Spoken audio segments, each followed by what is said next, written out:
ಬಿಟ್ಟು ಮಡಿಯನೊಟ್ಟು ಬಂದು ಕೈಯ ಮುಗಿಯುತ್ತ ಗಂಗಾ ಜಲದ ಕಳಶ ಹಿಡಿದು ಬಿಂಬ ಮಾಡುತ್ತ ಸರ್ವೇ ಜನಹಿತಂ ಪ್ರಾಣಂ ಸ್ಥಾಪಿತ ಉಂದಾಗಿಸುತ್ತಲೀ ಪರಶಿವ ಶಕ್ತಿಯ ಮಂತ್ರ ಘೋಷಧಿ ಬಿರದು ಭಕ್ತಿಯ ದೇಹ ಶುದ್ಧಿರಣೇನ ಭೂಯಾತ್ ಶಾಂತಿರಣೇನ ಭೂಯಾತ್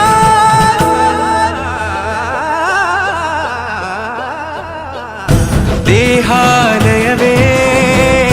ದೇವಾಲಯವು ಲೋಕಾನುಗ್ರಹವೇ ದೈವಾನುಗ್ರಹವು ಪ್ರಣವ ಸ್ವರೂಪ ತೇಜೋಮಯವು ಪುಣ್ಯ ಸಂಚಯ